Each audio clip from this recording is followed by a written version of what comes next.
A number of years ago, the Central Bank of the United States, the Federal Reserve, produced a document entitled Modern Money Mechanics. This publication detailed the institutionalized practice of money creation as utilized by the Federal Reserve and the web of global commercial banks it supports. On the opening page, the document states its objective. The purpose of this booklet is to describe the basic process of money creation in a fractional reserve banking system. It then proceeds to describe this fractional reserve process through various banking terminology, a translation of which goes something like this. The United States government decides it needs some money, so it calls up the Federal Reserve and requests, say, $10 billion. The Fed replies, saying, sure, we'll buy $10 billion in government bonds from you. So the government takes some pieces of paper, paints some official-looking designs on them, and calls them treasury bonds. Then it puts a value on these bonds to the sum of $10 billion and sends them over to the Fed. In turn, the people at the Fed draw up a bunch of impressive pieces of paper themselves, only this time calling them Federal Reserve notes, also designating a value of $10 billion to the set. The Fed then takes these notes and trades them for the bonds. Once this exchange is complete, the government then takes the $10 billion in Federal Reserve notes and deposits it into a bank account. And upon this deposit, the paper notes officially become legal tender money, adding $10 billion to the U.S. money supply. And there it is. $10 billion in new money has been created. Of course, this example is a generalization, for, in reality, this transaction would occur electronically, with no paper used at all. In fact, only 3% of the U.S. money supply exists in physical currency. The other 97% essentially exists in computers alone. Now, government bonds are, by design, instruments of debt, and when the Fed purchases these bonds, with money it essentially created out of thin air, the government is actually promising to pay back that money to the Fed. In other words, the money was created out of debt. This mind-numbing paradox of how money or value can be created out of debt or a liability will become more clear as we further this exercise. So, the exchange has been made and now $10 billion sits in a commercial bank account. Here's where it gets really interesting. For as based on the fractional reserve practice, that $10 billion deposit instantly becomes part of the bank's reserves, just as all deposits do. And regarding reserve requirements, as stated in Modern Money Mechanics, a bank must maintain legally required reserves equal to a prescribed percentage of its deposits. It then quantifies this by stating, under current regulations, the reserve requirement against most transaction accounts is 10%. This means that with a $10 billion deposit, 10% or $1 billion is held as the required reserve, while the other $9 billion is considered an excessive reserve and can be used as the basis for new loans. Now, it is logical to assume that this $9 billion is literally coming out of the existing $10 billion deposit. However, this is actually not the case. What really happens is that the $9 billion is simply created out of thin air on top of the existing $10 billion deposit. This is how the money supply is expanded. As stated in Modern Money Mechanics, of course they, the banks, do not really pay out loans from the money they receive as deposits. If they did this, no additional money would be created. What they do when they make loans is to accept promissory notes, loan contracts, in exchange for credits, money, to the borrower's transaction accounts.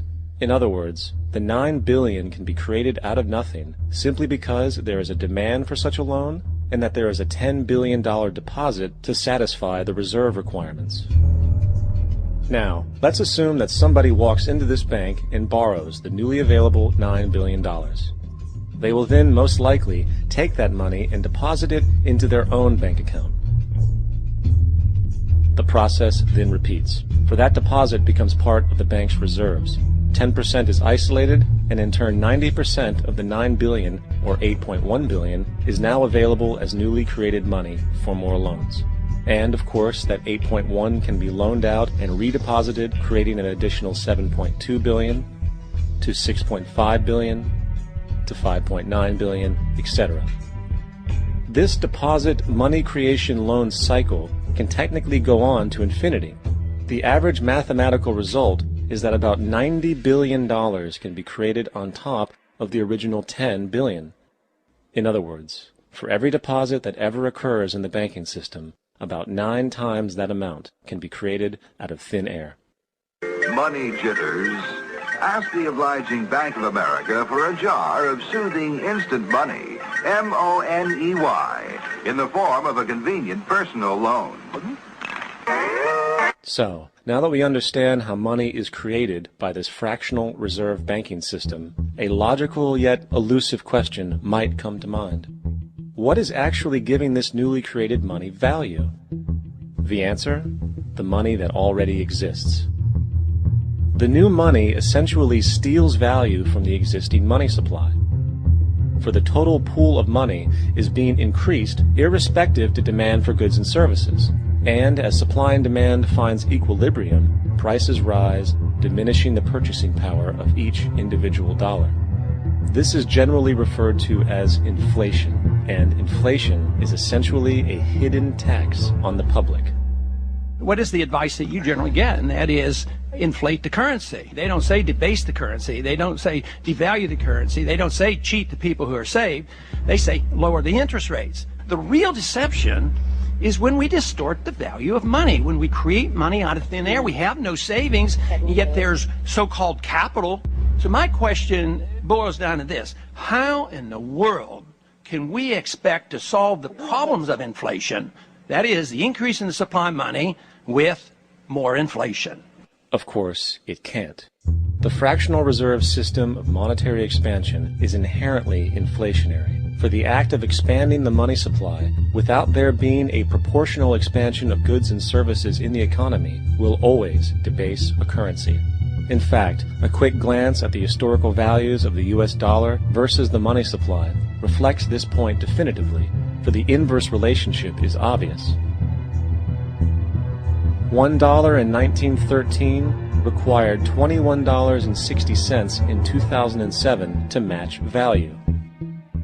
That is a 96% devaluation since the Federal Reserve came into existence. Now, if this reality of inherent and perpetual inflation seems absurd and economically self-defeating, hold that thought, for absurdity is an understatement in regard to how our financial system really operates. For in our financial system, money is debt. And debt is money. Here is a chart of the U.S. money supply from 1950 to 2006. Here is a chart of the U.S. national debt for the same period. How interesting it is that the trends are virtually the same. For the more money there is, the more debt there is. The more debt there is, the more money there is. To put it a different way, every single dollar in your wallet is owed to somebody by somebody. For remember, the only way the money can come into existence is from loans. Therefore, if everyone in the country were able to pay off all debts, including the government, there would not be $1 in circulation.